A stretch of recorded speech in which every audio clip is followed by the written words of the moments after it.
네, 가까이 있는 분들, 멀리 있는 분들 좀 눈으로 보시면서 눈인사 좀 하시면 좋겠습니다. 오늘 처음, 저는 또 처음인데, 또 처음인지 오랜만인지, 이렇게 좀 새롭게 보이는 얼굴도 있고 그렇습니다.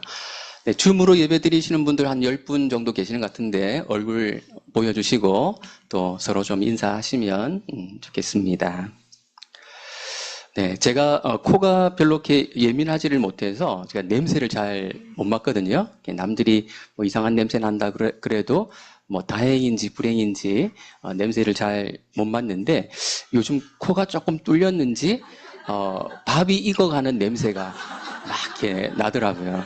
야, 빨리 마치고 이렇게 점심 먹었으면 좋겠다 이런 생각이 들었는데 네, 오랜만에 또 처음 오신 분들 또 맛있게 같이 식사하고 교제하고 가시면 좋겠습니다. 요한복음에는 다른 복음서들만큼 이적 또는 막 기적들이 많이 제시되고 있지 않습니다. 표적이라고 불리는 7개의 이적, 기적이 전부입니다. 그렇기 때문에 이적들이 소개될 때마다 그 무게감이 공간복음서에 나오는 이적들을 소개하는 것보다는 좀 더 무겁게 느껴집니다. 오늘 본문의 이적은 요한복음에 나타나는 이적 가운데에서 7번째 이적이면서 마지막 이적입니다. 예수님이 다시 살아나시는 그 이적을 이적이라고 한다면 8번째가 있다고 말할 수도 있겠지만 그 전에 그것을 제외한다면 오늘 본문에 나타나는 이적이 마지막 이적이면서 7번째 이적입니다. 그 순서만 보더라도 가장 중요한 위치에 있구나. 이런 것을 금방 알 수 있죠. 요한복음에 나눈 이적들 가운데에서 절정에 해당하는 이적은 죽은 나사로를 다시 살리시는 이적이라고 말할 수 있습니다. 요한복음은 이적이라고 하는 단어 대신 표적이라는 단어를 쓰기를 좋아합니다. 이적 자체가 중요한 것이 아니고 그 이적이 가리키는 의미가 중요하다라는 것이죠. 그 의미를 알아야 된다라는 것입니다. 죽은 나사로가 다시 살아났다는 사실은 놀라운 일이 분명하지만 가까이서 그 현상을 지켜봤다면 기절초풍할 그런 일이었겠지만 그 이적이 가리키는 의미가 무엇인가를 이해하는 것이 더 중요하다라는 것입니다. 죽은 나사로가 다시 살아난 이야기는 꽤 길죠. 요한복음의 하나의 이야기들이 꽤 길게 많이 등장하는데 오늘 우리가 읽은 본문이 그 의미하는 바를 가장 잘 드러내 보여주기 때문에 오늘 본문은 토요일 규디 본문이지만 오늘 본문을 설교 본문으로 삼았습니다. 나사로가 병들었다는, 죽어간다는 소식을 전해들은 예수님은 발걸음을 재촉하기는커녕 오히려 속도를 더 늦추셨습니다. 예수님과 그 일행이 나사로가 사는 곳에 도착하셨을 때는 나사로가 죽은 지 이미 나흘이 지난 때였습니다. 17절 말씀 우리 다시 한번 같이 읽어보겠습니다. 예수께서 와서 보시니 유대인들은 성경만큼은 아니지만 권위를 인정하며 따랐던 문헌이 있었는데 그들이 갖고 있었던 랍비 문헌에 따르면 사람이 죽은 지 3일째까지는 죽은 사람의 영혼이 자기 몸에 들어가려고 시체 주위를 맴돈다 이런 속설이 있었습니다. 4일째 되는 날에는 시체가 꽤 부패하기 시작했기 때문에 이제 그 영혼이 몸으로 돌아갈 것을 포기하고 그냥 어딘가로 가버린다 이렇게 그들은 믿고 있었다고 할까요? 그런 미신을 갖고 있었습니다. 무슨 근거로 그렇게 생각했는지는 잘 알 수 없습니다. 예수님 당시 유대인들의 미신이었기 때문에 예수님도 그들의 그런 믿음, 토속신앙 같은 것들을 알고 계셨을 것입니다. 이것이 예수님이 나흘 만에 베다니에 오신 중요한 이유였을 것입니다. 다시 말해 모든 사람이 나사로가 죽었다는 사실을 인정할 수밖에 없었던 때에 예수님이 그 자리에 오신 것이죠. 나사로 다시 살아난 것이 아니라 그때 아직 안 죽었던 거야 라는 말을 할 수 없었던 그 시점에 예수님이 그 자리에 오셨던 것입니다. 나흘이라고 하는 이 시간은 인간의 기대가 완전히 끝장나버린 시점이었던 것이죠. 우리 시대에 장례가 나면 지인들이 와서 위로해 주는 것처럼 유대인들도 그런 문화가 있었던 것 같습니다. 우리 18절, 19절 말씀도 같이 한번 읽어보겠습니다. 베다니는 예루살렘에서 가깝기가 한 오리쯤 되매 많은 유대인이 마르다와 마리아에게 그 오라비의 일로 위문하러 왔더니, 예루살렘에서 베다니까지의 거리가 한 오리쯤 된다라는 사실을 굳이 알려주는, 성경전자가 알려주는 그 이유가 무엇일까요? 그 정보를 잘 참고하라는 것이겠죠. 이렇게 거리를 알려주는 경우가 흔치가 않은데, 이런 거리가 한 오리쯤 된다는 정보를 제공해주는 이유는 이 정보를 참고해서 이 내용을 이해하십시오라는 의도일 것입니다. 오리는 3kg가 채 안 되는, 어떤 학자에 따라서는 2kg 정도 된다 얘기하기도 하고, 또 3kg 가까이 된다 이렇게 얘기도 하기도 하는데요. 2kg에서 3kg 정도 사이가 되는 거리이기 때문에 걸어서 1시간이 안 걸리는, 빠른 걸음으로 가면 30분이면 도달할 수 있는 그런 거리를 의미하는 것입니다. 예루살렘에서 베다니까지의 거리가 짧다는 정보를 제공하는 이유는 첫째로 예수님이 지금 큰 위험을 감수하고 계시다라는 메시지를 주려고 하는 것입니다. 11장 8절을 보면요. 제자들이 말하되 랍비여 방금도 유대인들이 돌로 치려 하였는데 또 그리로 가시려 하나이까, 이렇게 말하고 있습니다. 얼마 전에 예루살렘 성전에서 예수님이 목자와 양의 비유를 설교하신 일이 있었는데, 그 설교 도중에 아버지와 내가 하나다라는 표현을 사용하신 적이 있었습니다. 그 표현 때문에 유대인들이 예수님에게 돌을 들어 치려 했던 일이 있었죠. 그래서 요단강 저편 요단이 처음으로 세례 베풀던 곳으로 예수님이 그 자리를 피하셨습니다. 나사로 때문에 베다니로 오게 되었는데 예루살렘과 너무 가깝다라는 것이죠. 지금 굉장히 예수님이 위험을 무릅쓰고 이 자리까지 오셨다라는 것을 우리에게 알려주려고 하는 것입니다. 예루살렘에서 베다니까지의 거리가 짧다는 정보를 제공하는 또 다른 이유는 많은 유대인이 나사로의 장례에 참석할 수 있었던 이유를 설명해 주기 위함으로 보입니다. 가까웠으니까요. 가까웠으니까 오기가 쉬웠다라는 정보를 제공해 주는 것이죠. 이 유대인들은 아마도 예루살렘에서 온 유대인들이었을 것입니다. 베다니는 그 당시에도 아주 작은 마을로 알려져 있었거든요. 이 많은 유대인들은 나사로의 죽음의 증인이면서 동시에 나사로 부활의 증인이 될 것입니다.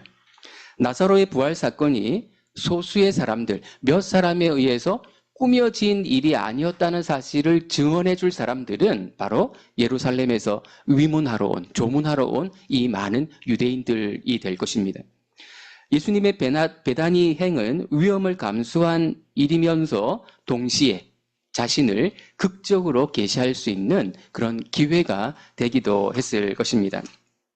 그런데 나사로의 죽음 때문에 많은 유대인이 마르다와 마리아를 조문하러 온 이 사실을 우리는 어떻게 이해해야 할까요? 우선은 이들 가족이, 특별히 마르다와 마리아가 사회생활을 꽤 잘했나 보다, 이렇게 볼 수 있을 것 같습니다. 다른 사람들이 장례가 났을 때 이렇게 잘 돌아보았던 걸까? 그래서 많은 유대인들이 찾아온 걸까? 이런 생각을 우선 해보게 됩니다. 제가 목회자로 이렇게 살면서 특별히 많이 경험해 본 사역이 있다면 그 으뜸이 그 장례가 아닐까 생각이 됩니다.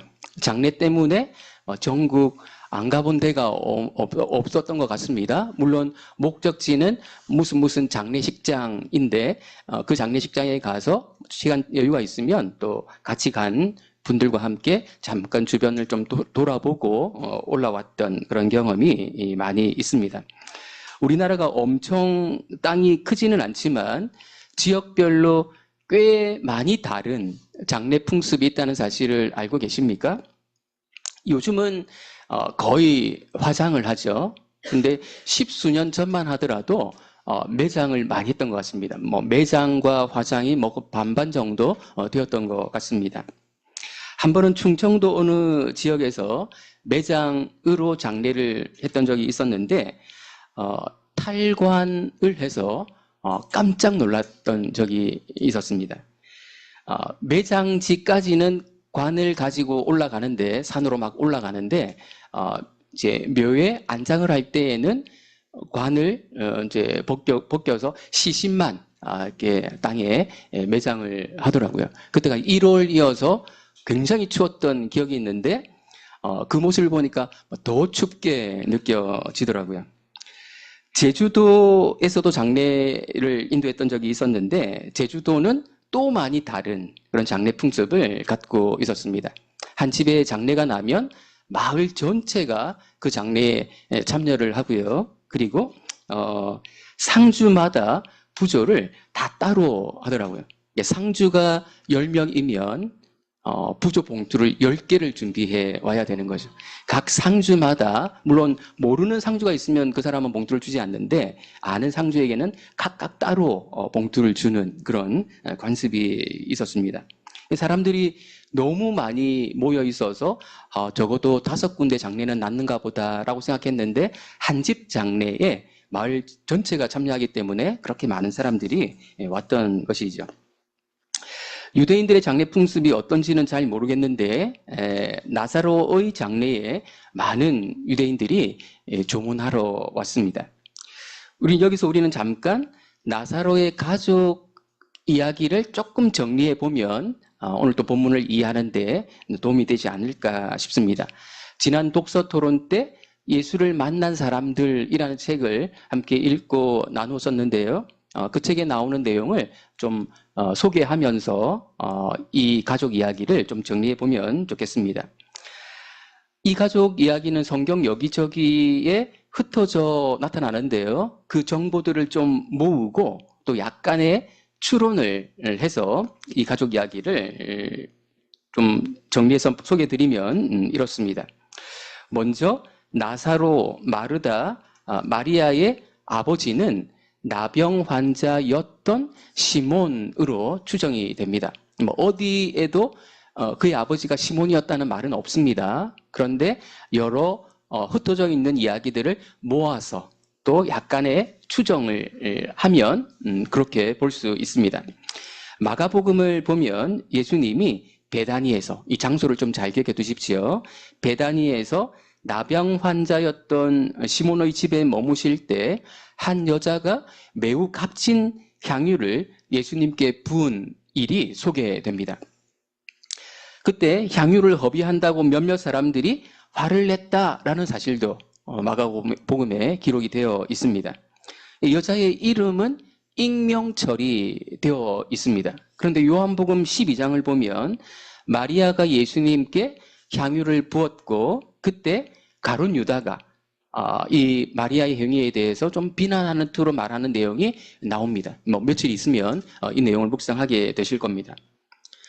근데 마르다와 마리아의 집이 베다니이지 않습니까? 뭐 이런 상황들을 고려해 보면 두 이야기는 같은 이야기일 수 있고 그럴 가능성이 많아 보입니다. 그렇게 추정한다면 마르다와 마리아, 나사로의 아버지는 나병 환자였던 시몬으로 추정해 볼 수 있습니다. 뭐 100% 확실한 것은 아니고 이런 이제 추정이 가능하다는 말씀입니다.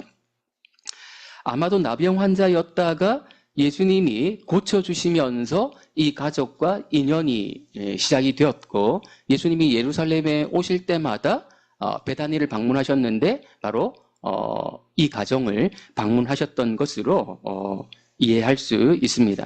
그리고 이런 정황들은 마르다와 마리아 그리고 나사로 어느 누구도 결혼하지 않았다라는 사실을 설명해 주는 것이죠. 왜 세 남매가 결혼도 하지 않고 가정을 이루지 않고 세 남매가 같이 살았을까에 대한 이유를 제공해 줍니다. 나병이라고 하는 것은 전염 우려가 있고 나중에 발병할 수도 있었기 때문이죠.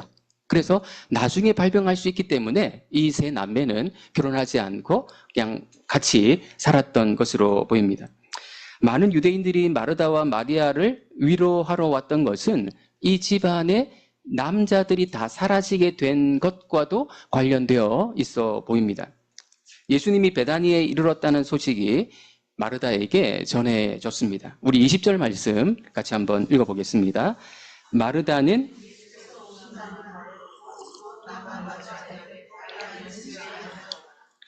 마리아는 그 소식을 들었음에도 상주 노릇하느라 집에 있었는지 잘 모르겠습니다. 어쨌든 집에 앉아 있었고 마르다는 예수님을 맞으러 나갔습니다. 마르다는 성경에 등장하는 어디서나 아주 적극적이고 활동적인 모습으로 나타납니다. 우리 교회에도 에너지 하면 누구에게 꿀리지 않는 그런 분들이 몇 분 계시죠. 아마도 예수님이 오신다는 얘기를 들었으면 이런 모습을 드러냈을 가능성이 많은 그런 분들이 계십니다. 마르다는 예수님을 만나자마자 원망 반, 믿음 반, 반반 섞인 말을 내놓습니다. 우리 21절 말씀도 같이 한번 읽어보겠습니다. 마르다가 예수께 여짜오되 주께서 여기 계셨더라면 내 오라버니가 죽지 아니하였겠나이다. 마르다는 예수님이 일찍 오셨더라면 오라버니인 나사로가 죽지 않았을 거라고 말합니다. 예수님에 대한 믿음이 있었던 것이죠. 예수님이 여기 계시기만 했더라도 충분히 고쳐주셨을 거라는 그런 믿음이 있었던 것입니다. 근데 이 믿음은 마리아에게 있었던 믿음과도 거의 동일해 보이는데요. 32절에 보면 마리아도 똑같은 말을 하는 것을 보게 됩니다. 마리아가 예수 계신 곳에 가서 배웠고 그 발 앞에 엎드려 이르되 주께서 여기 계셨더라면 내 오라버니가 죽지 아니하였겠나이다 하더라. 마르다와 마리아는 성향은 매우 달라 보이는데요. 예수님께 대한 믿음은 거의 동일해 보입니다. 아마도 앞에서 했던 추정이 맞다면 예수님이 아버지였던 시몬의 나병을 고쳐주신 것을 체험했기 때문일 수 있습니다. 예수님은 질병을 고쳐줄 수 있는 그런 능력을 갖고 계신 분이야 라는 것을 이미 보았기 때문에 예수님의 그 능력을 신뢰했던 것으로 보입니다. 그럼에도 저는 마르다와 마리아의 말에서 약간의 원망이 느껴집니다. 여러분들도 그런 원망이 좀 느껴지십니까? 왜냐하면 예수님이 좀 더 일찍 오실 수 있었는데 그렇게 하지 않으신 것을 이 자매들이 알았기 때문입니다. 마르다와 마리아는 예수님이 어디 계시는지 알고 있었고 그래서 그곳에 사람들을 보냈고 그곳에서 베다니까지 오는 시간을 예측할 수 있었습니다. 11장 3절 말씀 한번 보시겠습니까? 이에 그 누이들이 예수께 사람을 보내어 이르되 주여 보시옵소서 사랑하시는 자가 병들었나이다 하니 예수님이 어디 계시는지를 알고 있었기 때문에 그곳에 사람을 보내어서 나사로의 위급한 상황을 알려주었죠. 마르다와 마리아는 예수님이 적어도 이 일은 더 늦은 이유를 물어보고 싶었을지 모릅니다.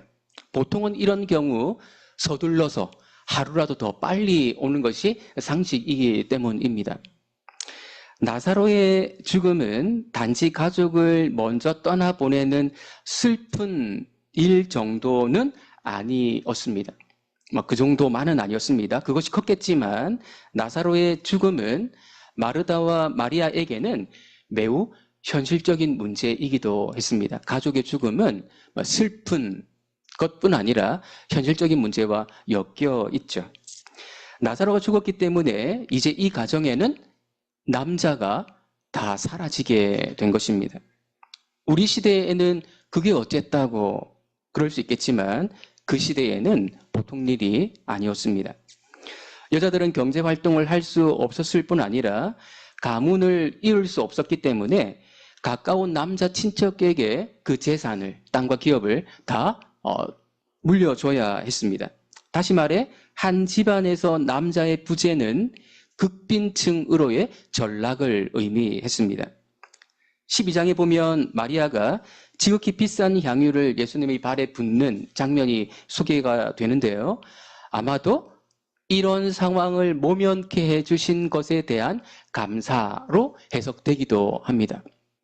그런데 마르다는 좀 이해하기 힘든 말을 이어서 합니다. 우리 22절 말씀 같이 한번 읽어보겠습니다. 그러나 나는 이제라도 주께서 무엇이든지 하나님께 구하시는 것을 하나님이 주실 줄을 아나이다. 무슨 말일까요? 예수님을 향한 마르다의 믿음은 도대체 어느 정도였던 것일까요? 이제라도 주께서 무엇이든지 하나님께 구하시는 것을 하나님이 주실 줄을 아나이다. 예수님이 이제라도 나사로를 살려달라고 하나님께 기도하면 그 일이 일어날 줄로 믿는다는 의미일까요? 하나님께 좀 때를 써달라고 예수님께 요청하는 것일까요? 마르다의 요청의 정확한 의미는 이어지는 내용들을 보아야 분명히 드러납니다. 우리 23절, 24절 말씀도 읽어보겠습니다. 예수께서 이르시되 내 오라비가 다시 살아나리라. 마르다가 이르되 마지막 날 부활 때에는 다시 살아날 줄을 내가 아나이다. 예수님이 나사로가 다시 살아날 것이라고 말씀하시자 마르다는 마지막 날 부활 때에는 다시 살아날 줄을 안다고 대답합니다. 이 대답을 보면 조금 전에 자신이 했던 말은 지금 당장 나사로를 살려달라는 것이 아님이 드러나지요. 더 분명히 드러나는 것은요, 예수님이 나사로의 무덤 앞에서 무덤 앞에 놓여있는 돌을 옮겨달라고 요청하는 상황에서 드러나는데요. 이제 이후에 나오는 39절 말씀입니다. 예수께서 이르시되 돌을 옮겨 놓으라 하시니 그 죽은 자의 누이 마르다가 이르되 주여 죽은 지가 나흘이 되었음에 벌써 냄새가 나나이다. 이렇게 말한 것을 보더라도 마르다는 나사로가 지금 당장 살아날 수 있다는 기대를 전혀 하지 않았다는 것을 알 수 있습니다. 그렇다면 앞에서 했던 말, 이제라도 주께서 무엇이든지 하나님께 구하시는 것을 하나님이 주실 줄 안다고 말했을 때 마르다가 의도했던 것은 무엇이었을까요? 나사로가 죽은 것은 이제 돌이킬 수 없는 일이고 예수님의 기도를 통해 하나님이 이 최악의 상황에서도 선한 길로 인도해 주시기를 바라는 그런 믿음을 표현하는 것으로 보는 것이 맞아 보입니다. 물론 정확한 의도는 알 수가 없겠지만 나중에 마르다에게 물어봐야 알 수 있겠지만 이 정도로 우리가 이해할 수 있을 것 같습니다. 어쩌면 여기에는 마르다와 마리아 자매의 현실적인 문제가 포함되어 있을지도 모르겠습니다. 상황이 이렇게 최악이 되었는데 예수님이 하나님께 요청하셔서 더 최악으로 가지 않도록 도와주시기를 요청하는 그런 마음이 담겼을지도 모르겠습니다. 분명한 것은 나사로의 부활은 꿈에도 생각하지 못했다는 사실입니다. 어떻게 그것을 상상할 수 있었겠습니까? 마르다는 당시 많은 유대인들이 그랬던 것처럼 부활 신앙을 갖고 있었던 것으로 보입니다. 물론 그 시대 사람들이라고 해서 다 부활신앙을 갖고 있었던 것은 아니고 사두개파 사람들은 부활을 믿지 않았죠. 부활을 믿었던 유대인들이 부활의 근거로 생각했던 대표적인 성경 구절은 다니엘서 12장 2절 말씀이었습니다. 제가 한번 읽어보겠습니다.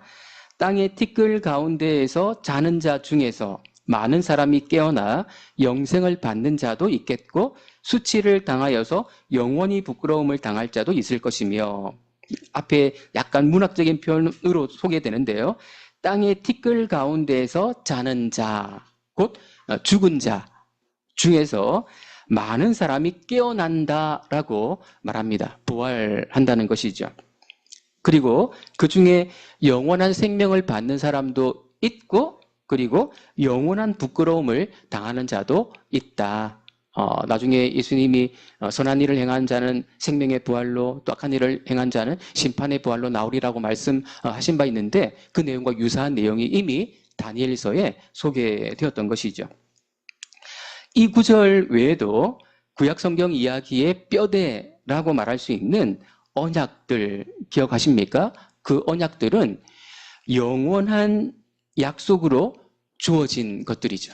이 언약들을 보면 항상 영원한 언약이다라는 표현이 묘사가 뒤따르죠.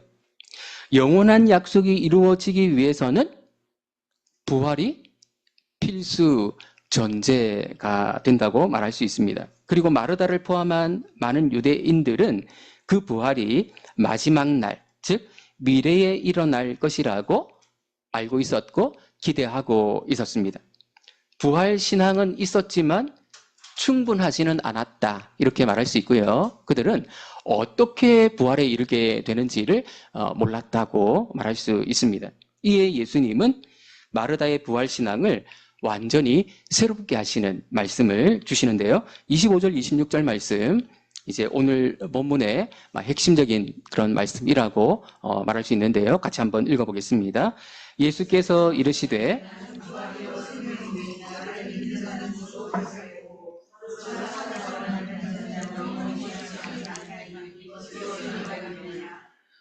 부활 신앙을 갖고 산다는 것은 매우 중요한 일이지만 그 핵심이 예수님께 있다는 사실을 알아야 한다라는 것을 우선 말하고 있습니다. 언젠가 부활할 거라는 미래적 소망을 갖고 사는 것도 중요하지만 부활에 이르게 하실 수 있는 분과의 현재적 관계가 더 중요하다라는 것입니다. 이것이 미래의 부활을 가능하게 만들기 때문이죠. 부활에 대한 미래적이고 추상적인 믿음에서 부활을 주관하시는 분에 대한 현재적이고 인격적인 믿음으로 초점을 이동할 것을, 업그레이드 할 것을 마르다에게 요청하고 계시는 것입니다. 다시 말하면 예수님과의 현재적이고 인격적인 믿음의 관계 안에서 사실은 이미 부활의 삶을 살아야 되고 살 수 있다, 이렇게 말씀하고 계시는 것입니다. 나를 믿는 자는 죽어도 살겠고, 죽어도 살겠고라는 말은 유대인들의 전통적인 부활신앙과 유사합니다. 마지막 날에 있을 몸의 부활을 가리키는 것이죠. 다른 것이 있다면 그 부활을 초래하는 것이 나를 믿는, 곧 예수님과의 관계에 기초한다는 것입니다. 예수님과의 관계에 기초하는 사람은 나중에 죽어도 살겠고 몸의 부활을 맞이하게 될 것을 말씀하시는 것입니다. 다시 말해 예수님 밖에는 부활이 없다는 것입니다. 구약의 부활 약속이 예수님을 통해서 실현된다는 사실을 말씀하고 계시는 것이죠. 예수님은 여기서 한 걸음 더 나아가십니다. 무릇 살아서 나를 믿는 자는 영원히 죽지 아니하리니. 무릇 살아서 나를 믿는 자라고 표현하셨는데 다 살아서 예수님을 믿죠. 죽은 자는 믿을 수 없습니다. 여기서는 생명이 끊어지지 않는다는 사실을 예수님이 강조하시려고 무릇 살아서 나를 믿는 자라는 표현을 사용하신 것입니다. 이후에 주어지는 약속이 충격적이고 굉장히 놀라운데 여러분들은 이 구절을 다 암송하고 계셔가지고 하나도 충격적이지 않을 수도 있는데 사실은 이 표현은 기절초풍할 만한 그런 표현이라고 말할 수 있을 정도로 놀라운 표현입니다. 영원히 죽지 않는다. 무릇 살아서 나를 믿는 자는 영원히 죽지 아니하리니. 즉 예수님과 관계가 맺어진 사람에게 죽음은 더 이상 아무 의미가 없다는 것입니다. 죽음은 이제 더 이상 죽음이 아니다, 이렇게 선언하시는 것이죠. 어떤 의미에서는 살아서 예수님을 믿는 자들은 영원히 죽지 않는다, 결코 죽지 않는다라는 것이죠. 잠시 잠들어 있을 시간이 있을 뿐이다, 이렇게 이해해도 괜찮을 것 같습니다. 정리를 하면 많은 유대인들과 같은 부활신앙을 갖고 있었던 마르다에게 예수님은 그녀의 부활신앙을 완전히 새롭게 해 주십니다. 마지막 날의 부활은 이미 시작된 것과 다름없다는 것입니다. 영원히 죽지 않는 생명이 이미 도래했다는 것입니다. 그리고 그 부활은 나를 믿는 자, 예수님과의 인격적인 관계를 통해서 주어진다는 것입니다. 그런 의미에서 나사로는 죽은 것이 아니라 살아있다 이렇게 말씀하시는 것과 다르지 않은 것이죠. 그리고 예수님의 말씀이 사실이라는 것을 이제 곧 눈에 보이는 형태로 확인시켜 주실 것입니다. 그 전에 예수님은 마르다가 이 사실을 받아들이기를, 믿기를 원하시는 질문을 하시는데요. 이것을 내가 믿느냐? 나사로의 부활을 확인시켜 주시기 이전에 이미 그것을 묻습니다. 이것을 내가 믿느냐? 나의 이 약속을, 공허하게 들릴 수도 있는 이 약속을 믿느냐라고 물어보십니다. 예수님은 조금 전에 말씀하신 내용을 받아들이고 싶으면 받아들이고 말고 싶으면 말고로 끝내지 않으시고 실존적인 결단을 요구하시는 것입니다. 지금 네 오라버니가 썩어가고 있는 이 절망적인 현실이 나의 통치 아래 있음을, 나의 컨트롤 하에 있음을 받아들이겠느냐라고 묻는 것입니다. 내 안에 있다면 죽음은 더 이상 죽음이 아니라는 사실을 인정할 수 있겠느냐라는 것입니다. 영원한 생명이 이미 시작되었다는 사실을 기쁨으로 받아들이고 현실에서 누릴 수 있겠느냐라는 것이죠. 마르다가 대답합니다. 27절 말씀 우리 같이 한번 읽어보겠습니다. 이르되 주여 그러하외다. 주는 그리스도시요 세상에 오시는 하나님의 아들이신 줄 내가 믿나이다. 주여 그러하외다라는 말은 예수님의 말을 다 이해했다라는 뜻은 아닐 것입니다. 그럼에도 당신의 말씀에 나를, 내 인생을 한번 걸어보겠다는 그런 말일 것입니다. 주는 그리스도시요 세상에 오시는 하나님의 아들이신 줄 내가 믿나이다 이렇게 고백하는데요. 엄청난 고백입니다. 공간복음서에서는 베드로가 이와 가장 유사한 고백을 했고 그 고백 이후에 예수님의 사역 방향이 전환되는 일이 일어날 정도였습니다. 이 고백 이후에 예수님의 그 사역의 방향은 십자가로 본격적으로 나아가기 시작하시죠. 요한복음에서는 마르다가 가장 압축적이고 정확하고 중요한 신앙 고백을 한 주인공으로 묘사가 되고 있습니다. 공간복음서에서 수제자였던 베드로가 했던 역할을 요한복음서에서는 마르다가 하고 있는 것이죠.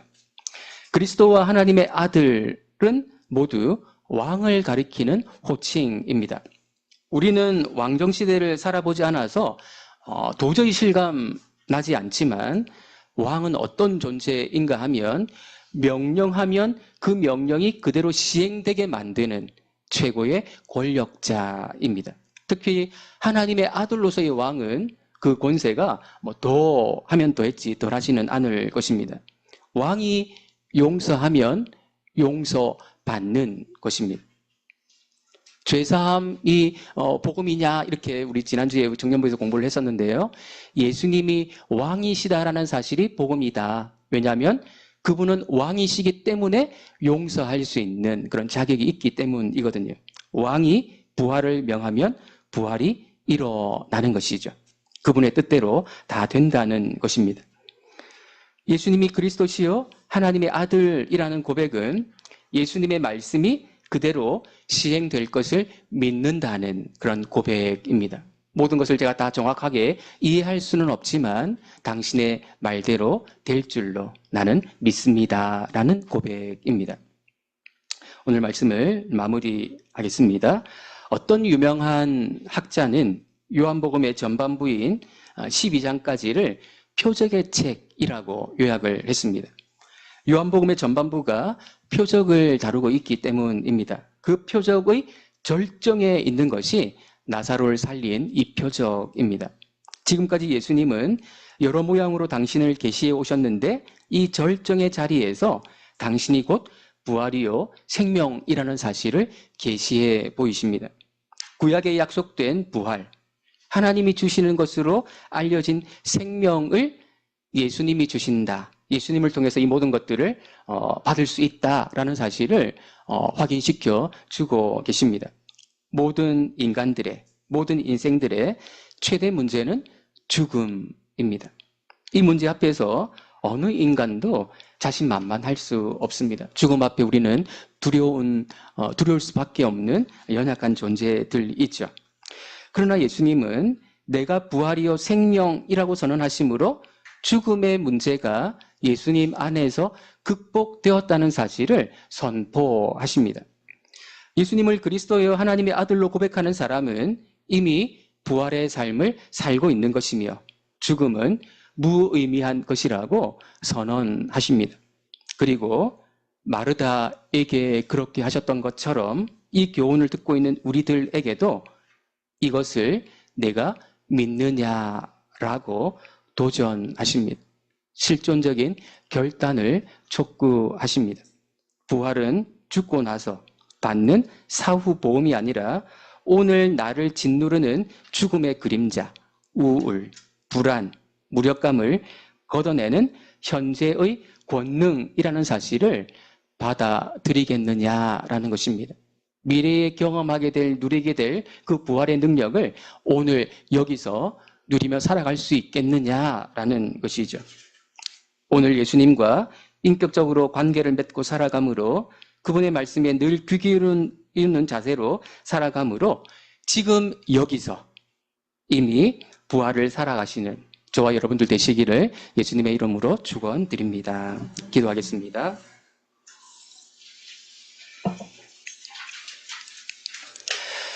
우리에게 죽음은 너무나도 두려운 문제가 아닐 수 없습니다. 죽음의 증상들인 질병들을 경험할 때에도 우리는 많은 두려움에 사로잡히곤 합니다. 오늘 예수님은 내가 부활이요 생명이라고 선언하시며 내 안에서 예수님과의 관계를 맺는 것 안에서 죽음의 문제가 극복되었다는 사실을 확신하기를 요청하십니다. 그리고 마르다에게 그렇게 하셨던 것처럼 이것을 내가 믿느냐라고 물으시며 우리 각자에게 도전하시는 줄 압니다. 마르다와 같은 고백을 하기까지 또 고민의 시간들, 갈등의 시간들을 겪어야 할지도 모르겠지만 마르다가 했던 그 고백처럼 주는 그리스도시요 하나님의 아들이시기에 그 말씀을, 하신 말씀을 능히 이루실 것이라고 고백할 수 있는 우리 모두가 되기를 원합니다. 이러한 고백에서 점점 더 진실하여지고 또 더 깊어지는, 그래서 그 믿음 가운데 살아가는 모습이 더 선명해지는 우리 믿음의 교회 공동체 될 수 있도록 은혜 내려주시고 축복하여 주옵소서. 예수님의 이름으로 기도드립니다. 아멘.